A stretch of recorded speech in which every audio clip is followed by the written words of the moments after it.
Hello and welcome to another episode of Steelfur Speaks with, of course, me, Steelfur, aka Finbar, aka London-based flesh and blood / other card game player. Hello to everyone. New Year, happy New Year to you all. Happy holidays if you still are on holiday. I am not. I have gone back to work. It's been probably a month, I think, or two at least since my last video. I've been traveling a lot for work, as you know from my shorts and my other updates where I've been in suits and out of suits. I've been traveling a lot for work. I have been just busy. I've been learning how to drive. My American audience may be shocked to realize, but I've lived in a city since I was 18. I lived in Dublin for 4 years because I am actually Irish. And I've lived in London then for the past 10 years or 11 years now, I guess. And I never learned how to drive. So I've been learning how to drive. I've been working. I've been traveling for work. And if I'm honest, I kind of haven't really been playing that much Flesh and Blood. I kind of saw Dynasty. I looked at some of the cards. It felt like a bit of a shake-up, but not like a huge shake-up. And I kind of thought it would be a really good time to have a bit of a break from the game. There weren't any big tournaments coming up. I wasn't going to Worlds, so there was no, and it kind of just seemed like a good time to have a bit of a break from the game. I started playing Dragonflight, World of Warcraft, Classic Wrath of the Lich King as well. Those kind of took up a bit of my time. And it's not unhealthy to have breaks from your hobbies. The idea that you need to play a card game every single Wednesday to stay competitive and stay current, that's not how it is. You should be able to dip in and out of a hobby and keep it fresh and keep it live. That does mean the channel has been a bit quieter than I'd like, but everyone needs breaks from hobbies. This channel is also one of my hobbies. I kind of need a bit of a break from it. And there hasn't been super huge amounts of movement in the Flesh and Blood space since Dynasty was announced, so it seemed as well like a good time to sort of take a break. We are, of course, back. It is a new year. There is going to be a lot of stuff happening over the new year, and I kind of want to sit down and kind of lay out just my initial thoughts on 2023, what's going to come, what I'm excited about, what I'm, my reservations for the next year, and kind of just like talk about, because we have some ideas from LSS, what's coming up for the next 6 months as well, which I think is kind of good to get out there and good to have an understanding of. I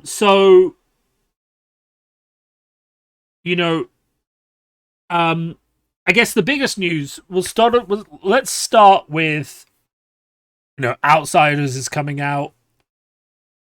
We already know Assassin's going to be in it.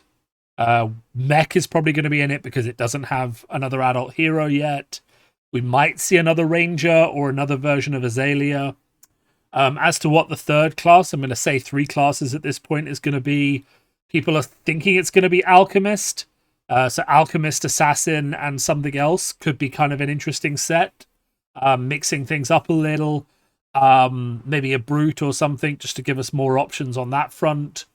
But, it's going to be a good set. The draft sets really are where this game shines. The supplemental sets can be a bit more hit and miss as to whether or not they have, depth and scope to them. Dynasty's gimmick, i.e. the Assassin class, has been very interesting. I'm personally very fond of it. I have my Mask of Perdition that just arrived today, and I'm looking forward to seeing how Outriders fleshes Arachne from a supplemental set introductory class, basically kind of what he feels like, into more of a fully fleshed out class. So that's kind of interesting. And it's going to be good to have a new draft set. It's been quite a while now since our last draft set, and I do think this year we are getting at least 2 draft sets, so it will be good to get a bit more variety and options available to us in our draft sets. I know I certainly get much more excited into the game, much like I do with other games in my life, like World of Warcraft and things like that. When there is a new expansion, when there is a new way of playing the game, that very much brings me and other people back into the game, as well as creating an entry point for new players. Arachne has already created a recent entry point for new players, but he needs more fleshing out to be more competitive before he can really be considered a good entry point for new players who want to be competing and winning a bit more. So Outriders, I'm super hyped for Outriders. Can't wait for that to come. I don't want to spend too much more time on it because we don't really have that many more hints about what it is. We know that Azalea lives in the pits. We know that Dash is around there as well.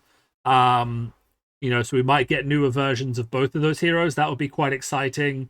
And we know that there's an alchemist mentioned in the Squeaker's Christmas story. It's a bit of a fun one. I would go and read it. Also a bit fun that LSS sent a load of content creators, not me, which is a shame because I really like socks. I can't show you, but I have a giant wicker basket that I keep my socks in, which used to be a picnic hamper. I really like socks. I have a load of very colourful ones. Am I wearing colourful socks right now? Let me see if I can show you. They kind of got like tiger stripes on. That's a bit of a shot there for all of you foot enthusiasts. You can say you saw my socks, but I have quite an interesting collection of very colourful socks. I even have Christmas socks. They're around somewhere. They have presents and trees and stuff on, which I like to wear every Christmas. And some big red striped candy cane ones. But no socks for me. I don't think LSS knew that I liked socks. I don't think any of you knew I liked socks until this point. I have just generally enjoyed wearing colourful socks. I don't really understand why you'd wear boring things on your feet. Even if the rest of you is boring, like in a suit or something like that, you should still be wearing some interesting socks because ultimately no one stares at them and they make you happier. So that happened, and everyone got the shitty Christmas present. I haven't been to an armory in a bit, so I haven't got one. But that's okay. We had the announcement of ProQuest Season 3. Now, remember when this was initially announced, what did I say? I said, I am not attending ProQuests unless you tell me where the Pro Tour is, right? It's a simple... It's a rule I've set myself for this year. Last year, I think I spent, if you add it all up, probably about £600, maybe more. Saved a bit because some of the ProQuests I went to were near my sister in Bristol or other friends. But generally between travel on trains and event entry and, staying in hotels somewhere where I needed to, I spent a lot of money going to ProQuest. And, I went to both the Pro Tours. They were fun. But, there was a chance one of them was going to be in Asia. There was a chance another one was going to be in North America. When I was spending all of this money to go to these ProQuests, I was having a good time. I was playing good, high-quality Flesh and Blood. But I was also trying really hard to qualify for a tournament. I didn't know where it was. I didn't even know the continent, right? And that, that is impossible. So, straight out, when the ProQuests were announced, I attended. I'm not going to ProQuests if I do not know where it is, right? And, since then we have found out where it is and the details with that. So we know it's in North America. That's kind of as far as I needed. Like, we just need continent. We need region. I feel like that's fine. Just to know what that is. We also know that it will be the only Pro Tour this year. And it will have double the prize pool. So that's the kind of things that they've told us, is that it's going to be... the only Pro Tour this year is going to have double the prize pool, so it's a 200k event. Now, there are a few things we can talk to you about that. So firstly, after that was announced, I am only going to 2 ProQuests. I'm going to the 2 in London. I have very little interest in qualifying for a Pro Tour in North America. I have very little interest in attending a Pro Tour in North America. Similarly, I'm not going to this Battle Hardened that's in Leeds in January. Or any of the other Battle Hardens. We can talk about this a bit more at the end. We'll talk about Battle Hardened formats after we get done talking about the Pro Tour. But the summary is that I feel like Battle Hardens are very, very strict in their... because they're one-day events. They're so strict in their, win-loss ratio qualifications that I personally don't feel like they're enjoyable or rewarding. But we can talk about that more in a bit. That's kind of like a flag to something we'll talk about. Let's talk about the Pro Tour first. Currently, there are no other callings announced for Europe. I'm 100% there will be multiple callings in Europe. Hopefully, there is one in the UK. We are a big enough market. I feel like we kind of deserve it now. But there are currently no callings announced for Europe. We also don't know where Worlds is located. So that's a bit of a sort of a question mark as well. For the most part, I think what a lot of this comes down to, the Pro Tour is in the US. They've doubled the prize pool. And then what most of comes down to is whether or not competitive players from Europe are willing to make that journey to the US to compete. Now, I want to hear responses from people watching this video. I can't just be my little bubble, but so far, of the competitive players I've spoken to, many of whom made day 2 or day at both of the Pro Tours. I've also heard from 1 or 2 people who, made top 16, top 8, even at the Pro Tours that have happened from Europe, and they've said they're not actually that interested in going to North America for another event. Multiple reasons for that, from it just took up too much of my holiday time because they had to go and deal with the jet lag and then play in the event. They didn't feel like it was worth the gamble because they had to put 2-3K down just to go to the event, and then of course if they didn't cash with a significant amount, they actually didn't pay for their time or the energy that it took. And all these other reasons kind of come together. Those are my reasons as well. Like we'll say I'm in, like, not at the moment because I haven't been playing, but generally I'm in the mid to sort of like not top player. I wouldn't go as far to say I'm a top player, but I've done reasonably well at all the Pro Tours I've been to.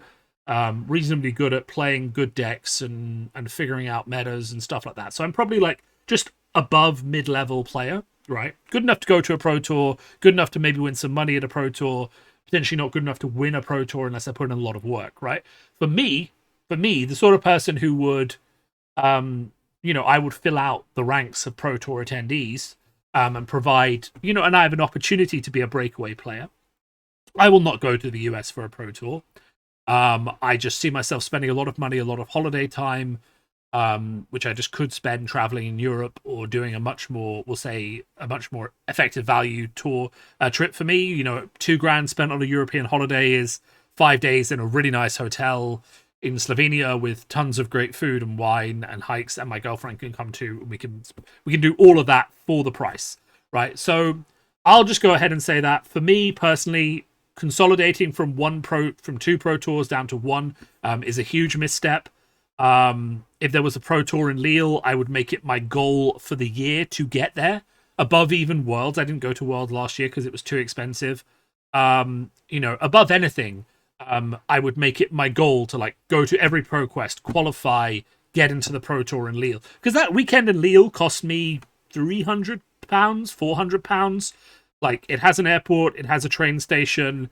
Everyone I know got there fairly cheaply. The hotels weren't super expensive. It was the perfect Pro Tour for a European audience in a really good location. The venue was decent. Like, loads of things went right with the Lille Pro Tour, and I would love to have just seen that repeated. The consolidation of the Pro Tour for North America has cost participation in the pro circuit for me, and definitely a lot of other people that I'm speaking to in Europe. So let me know your thoughts on that. I mean, is it affecting your desire to attend the Pro Tour circuit? Is it affecting your Pro Quest attendance? How's that affecting you? I do really want to know, because I kind of need to make sure I'm going outside my echo chamber, but currently the people I speak to are telling me, no thanks, I don't want to go to North America for another Pro Tour. A few people have also speculated that maybe if the Pro Tour is double the prize money and in America, that Worlds will be in Europe. That would be a great counter to this, but I guess my challenge to LSS, and it always has been, communication. The response you're getting from the community about there being a US Pro Tour and no European one this year would be completely and utterly a different narrative if Worlds was announced being in Europe. They'd be like, well, we don't get the Pro Tour, but we get Worlds. Okay, fantastic. Let's do that, right? It's night and day. So if you are going to hold, or are at least even considering holding Worlds in Europe, you should announce that soon, because that will change this narrative to one of, hey, that's amazing, fantastic. So what are we doing? Okay, well, the main region of the places where Flesh and Blood is played are either going to get a Pro Tour or Worlds, right? That's brilliant. That's the only narrative we really need. Whereas at the moment, it just seems like Pro Tour is in America. If Worlds is in America as well, what's going on there? And I mean, someone said to me that they were disappointed that the prize pool wasn't bigger this year, because Flesh and Blood has seen quite a lot of growth in the past year.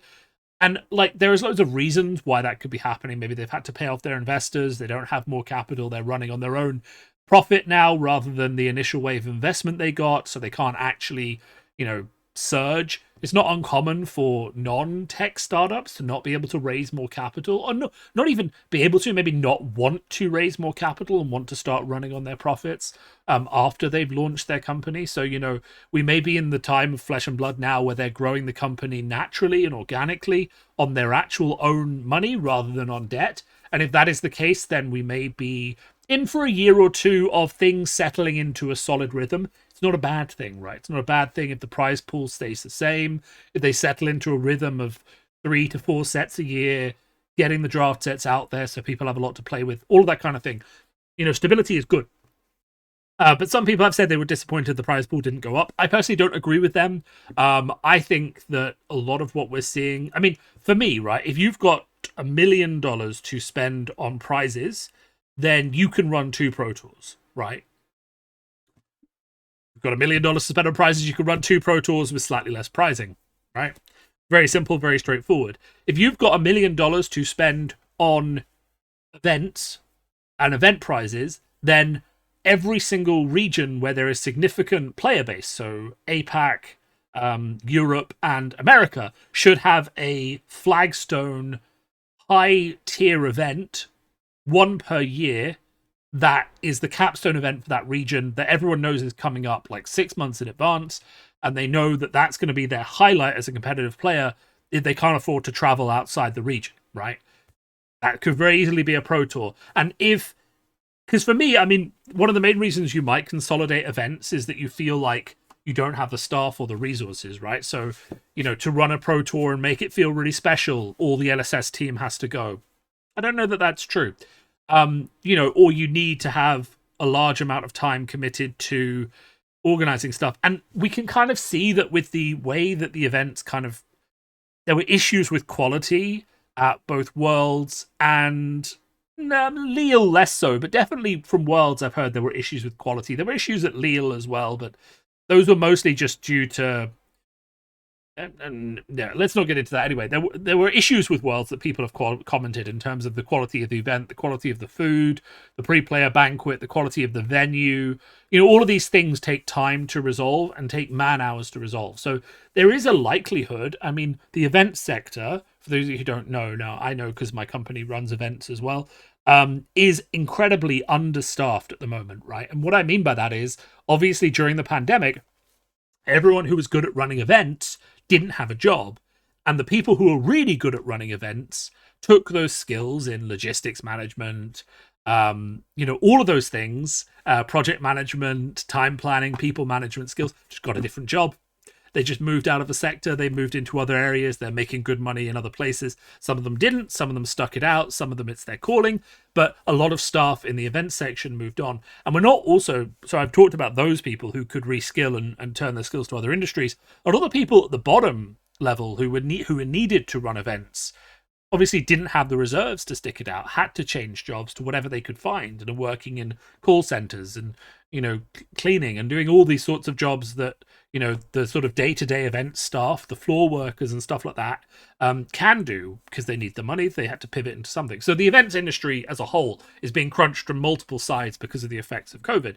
So it may be that there's a staff shortage in terms of what LSS thinks they can get away with, or they're, having trouble, getting the people to run the events effectively, and therefore running one event is better than running 2. I don't know, but for me, definitely only having 1 Pro Tour, only having it being North America, feels like a step down. I feel like I can pretty much just ignore this ProQuest season. Once I found out where the event was, I can go to my local events. I don't have to put that much of a grind in. The prizes are nice enough. I already have metal tokens from fabtokens.com, whatever his name is. Fab Metal Tokens, I think his name is. So I don't need those. I don't use them anyway. I find them finicky. I prefer to use a dice. The Soraya sleeves are quite nice. Gold foils are obviously quite nice. So I'll try and win a ProQuest. Of course I will, but I'm not going to the Pro Tour if I do. So that is what it is. If it was in Europe, or if, I would.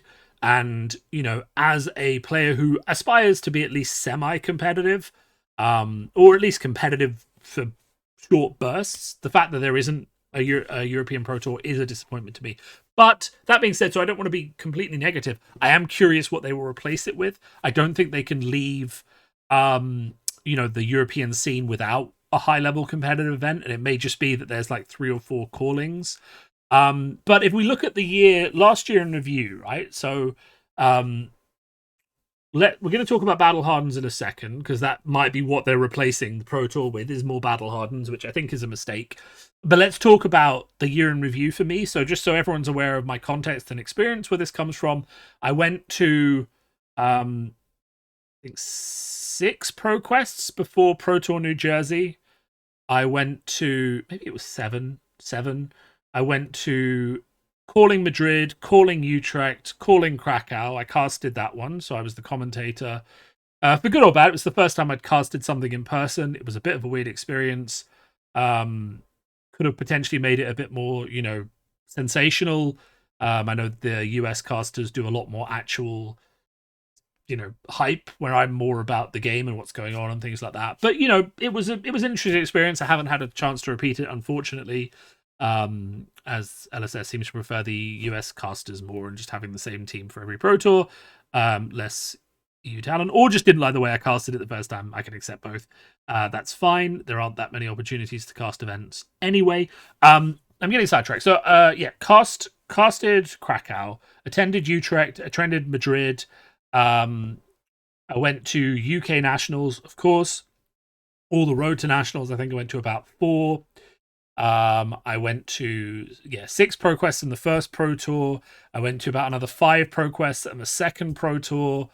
And then I did not go to Worlds because I was not qualified for the main event, and I didn't think it would be worth the money to go and just play in a calling. So that was it. I went to, I think 4 callings, 2 Pro Tours, umpteen amounts of Pro Quests, Road to Nationals, all those kind of stuff. Probably about 20, 25 events in total, and about 30 weekly armories, maybe, including running the local weekly armory. So I was fab invested last year, and it was good. It was good. I actually thoroughly enjoyed all of those trips. I enjoyed being at the first Pro Tour. I went to the European Pro Tour because I was qualified and it was close.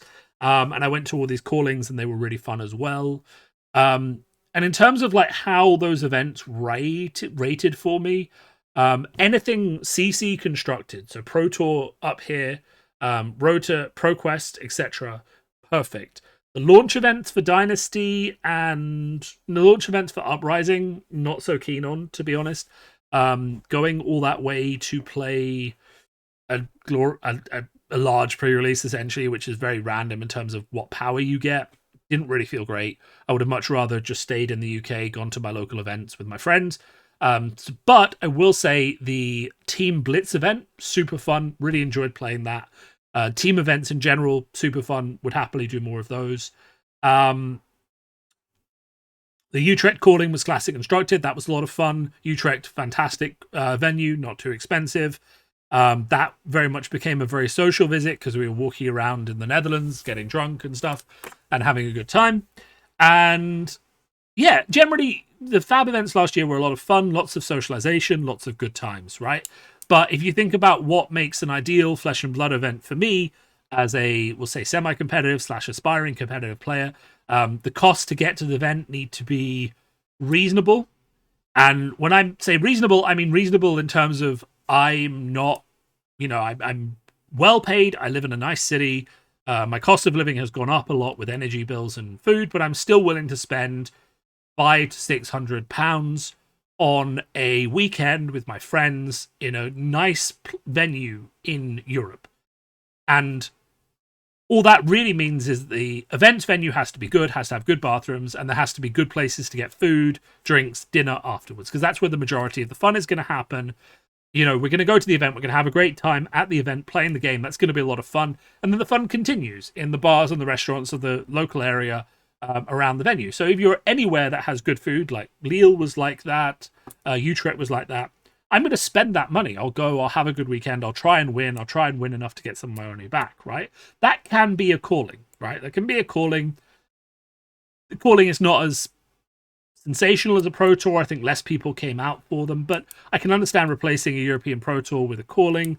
I probably will not go to every calling if they're all different formats. I will pick and choose which ones I go to. Probably just go to the CC ones or any team ones that are on, but there's a lot of variety there. So that was my year in review. Those are the ones I went to. The ones I especially enjoyed were the Pro Tours because of the level of competition, and the callings because of the formats and the venues. And generally for the year ahead, as I think I've kind of got through, is my criteria for a Flesh and Blood event is going to have to be how many of my friends are going, how much does it cost, less than £500 preferably, how long does it take to get there, how much holiday do I have to book, because that's the real crunch. To be honest, is, you have 25 days off. How much holiday do I have to book to go to this event? I'm not taking a week in. So, like, for instance, one of the reasons I didn't go to Worlds is I have zero interest in spending a week in LA. I've been to LA before. I'm not really a fan of it. It's a dirty, dirty city with not a lot of value to me as a tourist who likes small European cities with cute town centers and good food. Like, me going to LA, not a huge draw. I didn't want to spend a week there. So, there has to be a draw to travel there beyond just the event if I'm going to spend holiday days there. And if there isn't, then the event needs to be accessible. So, yeah, let's just talk. So, Battle Hardened seem to be coming out of the woodwork. And I'm kind of curious what everyone thinks. Like, Battle Hardens to me aren't like national level events. I don't know if this makes sense. Maybe they are. Maybe they're supposed to be national level events, but to me, they're just not hype enough to be national level events. So we have one in Belgium, we have one in Leeds. They're not a calling because they're a one-day event. And a lot of my problems with Battle Hardens, and one of the reasons I'm not going to Leeds, stems from the fact that they are one-day events, right? In order to run a Battle Hardened within one day, okay, you have to spend about 12 hours at the tournament, both the judges and the players, to get the top 8 done. Right, even with what I will say is one of the strictest cutoffs for qualification in Flesh and Blood, and Flesh and Blood is already a game which has pretty strict cutoffs for qualification. Remember that a lot of the tournaments cut to top 8 regardless of what's going on. So even like your Pro Tour, right? It goes day 1, day 2, top 8, right? Whereas a lot of other games will go day 1, day 2, top 32. Top 16, or even do something like top 35, where the bottom 4 people have to play for a spot in the top 32. A lot of tournaments will do that because, for example, at the Pro Tour, when you're running a 3-day event, it is very easy to do a top 32 or even a top 37 or 64 in a day. And instead we get this, it's interesting and it's not a bad way of handling it, kind of for the YouTube era.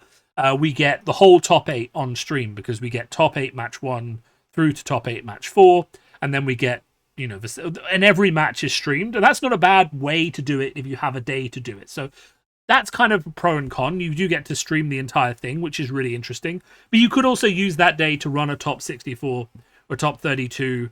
I prefer, like, if you do like set score, so like what I mean by that is they'll say everyone who gets X and 3 makes the top bracket, and then we switch to single elimination. And then whatever number you get, you basically just do playoffs to get into the top multiple of 8, right? So if you get top 21, you do playoffs until you have a top 16, etc., etc., etc. And then everyone who's got above, like everyone who's in the top 16, for example, the top... I'm trying to think of a good example. So if you had 20 players, the bottom 8 would play to get into the top 16. The top 12 would get a round 1 bye in the day 3. And then everyone who was in the top 16 after the playoffs would then play off the top 16 like normal. That's a lot more generous, right? Because you can get into the top 620 with a certain score. Doesn't really matter about strength of schedule as long as you get that X and 3 score, for example. And then you can play your way through to the win if you want to. Whereas on the other end of the spectrum, we've got really strict, everything is always a top 8. And, 5 or 6 people get cut out by strength of schedule, right? And a Battle Hardened is basically the epitome of that system. Because in order to finish the tournament in one day, you have to cut to a top 8 just to get it done. And because of that, all it takes really to lose a Battle Hardened is one loss early in the day, right? One loss early in the day, you're out. Round one loss, gone. Whereas in a larger event like the Pro Tour, round one loss, not such a big deal. If you know that the score is X and 3, round one loss, round 3 loss, but clean sweep through to the next day. Again, so there's generous systems and there's not. Battle Hardens for me are the stingiest system I've ever seen, actually, for large-scale events. I get why they're doing it, because they have to finish in one day, but that's kind of the problem for me. So if a Battle Hardened is a national-level event, okay, which they kind of seem to be positioned on. You have Battle Hardened UK, you have Battle Hardened Belgium. If they're a national-level event on a weekend, we're kind of expecting everyone to travel to that event for the entire weekend, right? You know, places are far enough away in, you know, the UK and places like that, that if I'm going to the Battle Hardened in Leeds, I have to book a hotel, right? I have to book a hotel at least for Saturday night, because I'll get there early on Saturday morning, play in the event, and then go home. I'd probably not be able to go home on Saturday night because I live too far away, and the tournament's supposed to finish at like 10 o'clock, right? So that's my plan.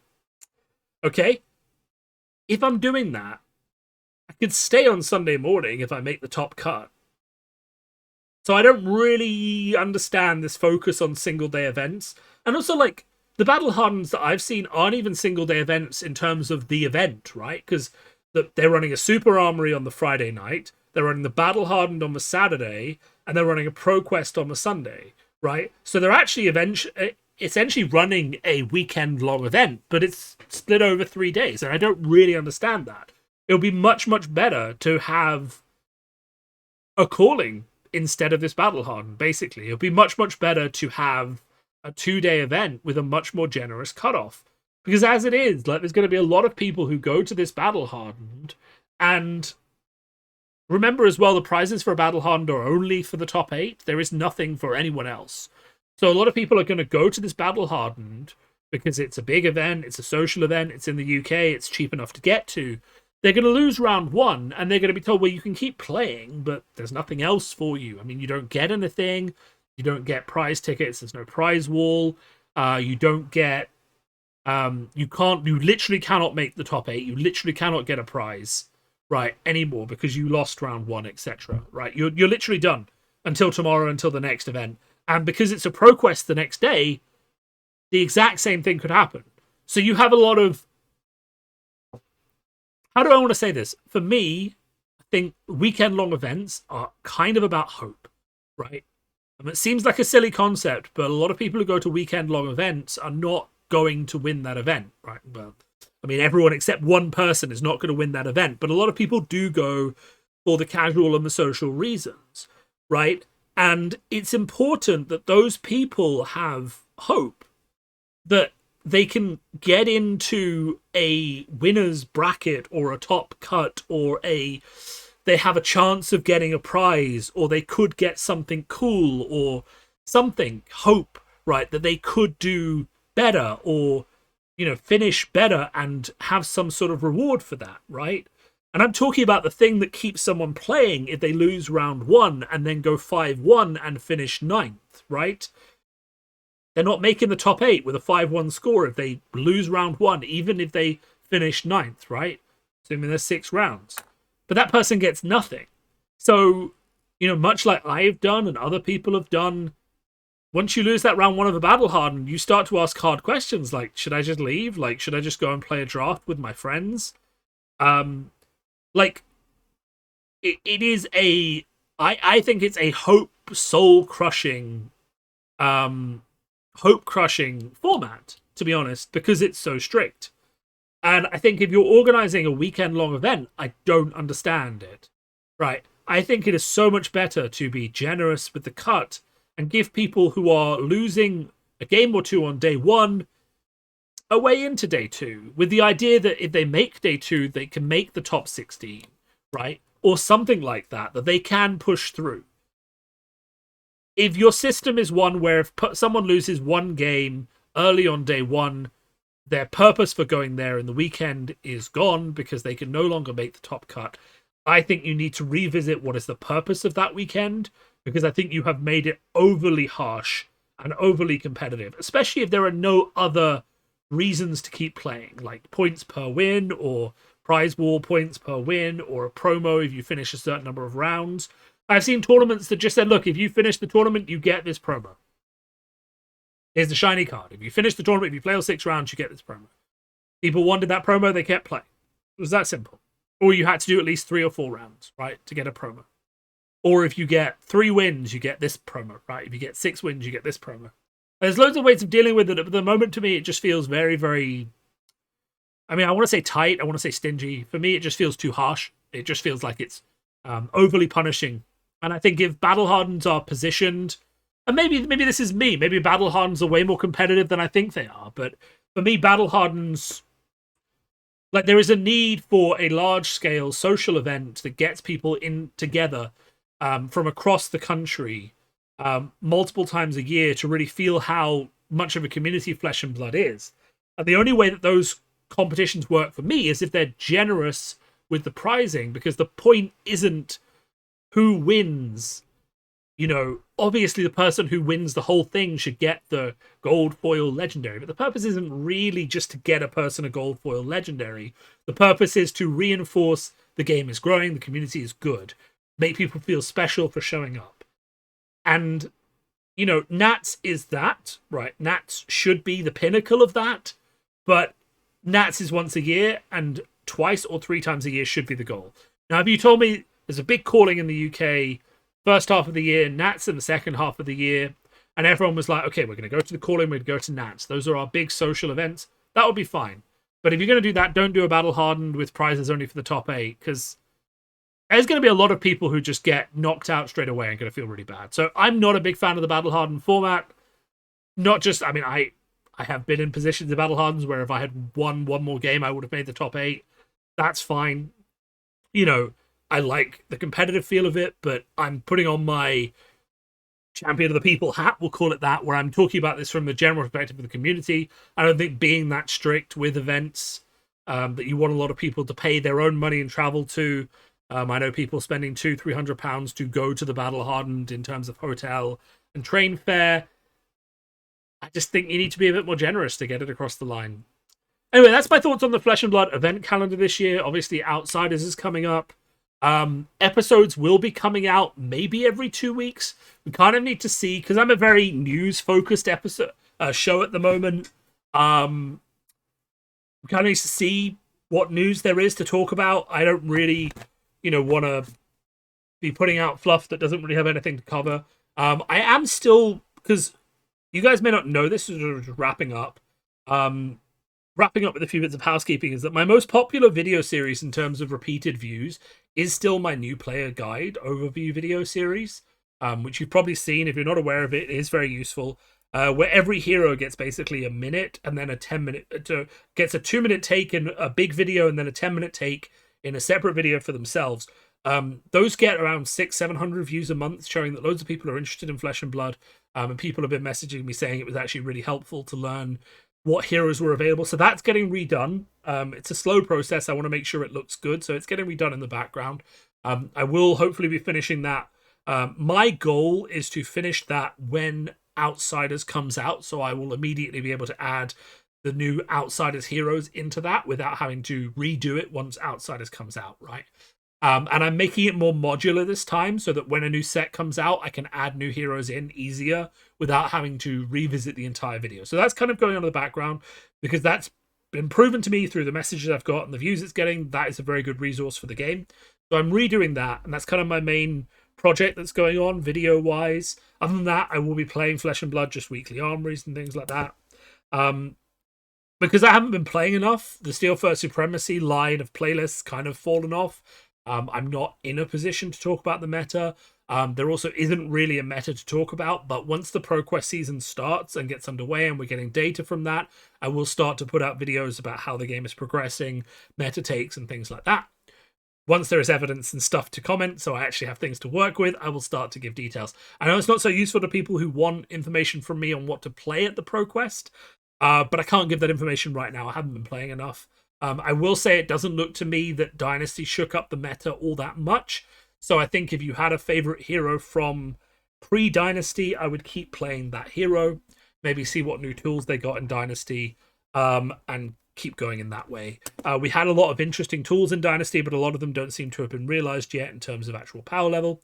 So we'll have to see how those go as the game develops. The only other thing to note,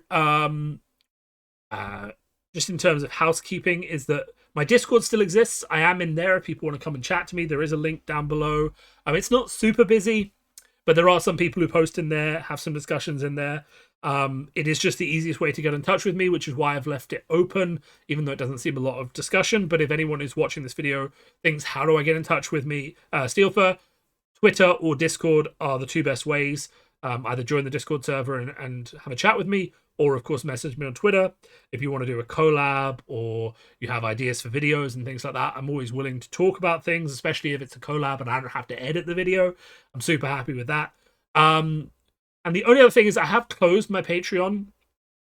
I had about 6 Patreons, I think, until I closed it. I was making about 30 quid a month or something from it. So it was actually ticking away. Like, I'm not doing this as a second living. I don't really, I don't foresee Flesh and Blood supporting me in that way in terms of having enough of a base to give me money. And also, like, I don't want to put that level of pressure on myself on this hobby of video casting. Like, for instance, I decided to take a 2-month break from making videos. If this was a secondary revenue source for me, I wouldn't have been able to do that. And I think it's important to keep that healthy. And I am a market research analyst. I do not need a second stream of income at this particular point in time. I have plenty of work to be doing. And I work in the telecom space, so there's plenty of movement in the telecom space as well to keep me interested. So I closed down the Patreon. The main reason I did that is that I just didn't feel like I was giving the Patreons enough.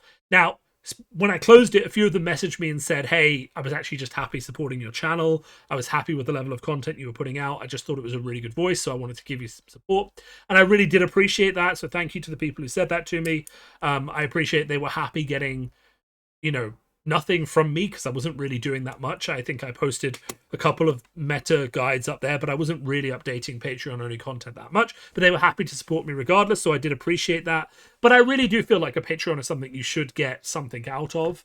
If you're putting in a subscription service, you could pay that money to Netflix, you could pay for Disney Plus, and you could get so much content out of those. So from my perspective, I felt like I wasn't really giving enough. So I was kind of happy to say to everyone, look, I'm going to stop taking your money. At some point in the future, when maybe I have more of a stable amount of time to give towards making content for Flesh and Blood people, I may restart my Patreon with a goal to providing, I don't know, just more pins or, something, I don't know, special tiers or coaching or something like that. Just more of a detailed rewards system that kind of justifies the amount of money that people will give in and use to support me. So to the 6 people who were my Patreons, well, there was about 10 for a while, and then it went down to 6 when I started slowing the content. Thank you very much. I do definitely appreciate it. And, anyone in the future who, we can talk about it again at some point when I have more to get in there. That'll be fun, because ultimately, like, we're kind of talking about levels of content creation. So for this level of content creation where it's me, I'm talking to a camera, I have a very nice microphone because I do webinars and event speakerships online for work. I have a decent camera for those exact reasons. I have a green screen tucked away, again, for those exact reasons, because I can't just show off this, at an event presentation. It's not really viable. So, all of those things I own for work. And at that level, I don't really need financial support beyond maybe the occasional bit of ad revenue from YouTube for very powerful videos. If I was to step up things a bit more, so if I was to get more video editing done, more graphic work done, all those kind of things, then I probably would need to restart Patreon and start asking people for support. But as it is, a lot of it is just me working and learning new skills in my free time, occasionally asking for help from other content creators who are helping, which is good, just to add a little bit of polish that I can't add. But as it is, I feel like it's fine to just to not take money from people for that. So the channel will continue. There will be videos every 2 to 3 weeks based on news. If there is a super hype news week, then I may publish more videos, more ad hoc responses, that kind of thing. There will still be shorts and stuff like that. I also haven't forgotten about the giveaway that I did last year. Actually, let's just do this now while I've got people here, because I've got everyone's names.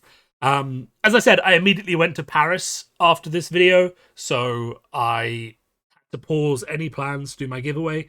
But January seems like a good time to just do this nice and quickly.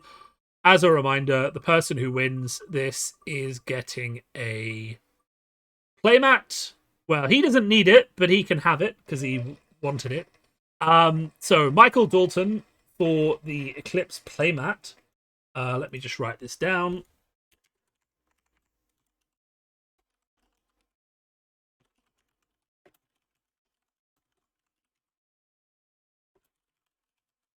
And then we're going to do 3 runner-ups just because I can send them out some promos and some other stuff. And obviously if Michael doesn't want the playmat, then I'll give it to someone else. So let's just do that. And I'll send out some Heralds of Rebirth, because Prism will get unbanned at some point, right? And also just having a few people in the backlog just gives me people to send stuff to if people do not want them. If you're seeing your name coming up, you can get in touch with me. Otherwise, I will get in touch with you at some point soon. You know. Yeah, let's just do 3 more. I do also have some medal FAB tokens that I'll give out as well. So if your name is coming up, then you can have some random fab-related stuff to cheer you up for the new year. 2 more.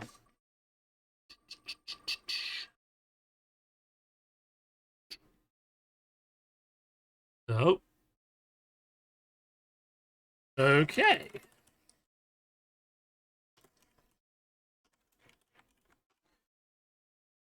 There will be more giveaways. They will be more prompt than this one. I have a literal ton of playmats that I do not want that are also not worth a huge amount. So don't worry. There will be more giveaways through the year, but this is just the first one with a bit of extra runners-up included to apologize for the delay. So thanks everyone for watching. As always, I have been Steelfur. If you do not like and subscribe to my channel, you should, because although the updates have been slow, they will be resuming at a pace. So, please do support me, and I will continue to support you with great flesh and blood content. Happy New Year again. Merry Christmas. Since I didn't have a chance to say it before, I was in the west coast of Ireland enjoying the beach. I was swimming. Well, I dipped my toe in, but I considered swimming at least on Christmas Day. And that's it, really. Have a great New Year, everyone, and I will speak to you all soon.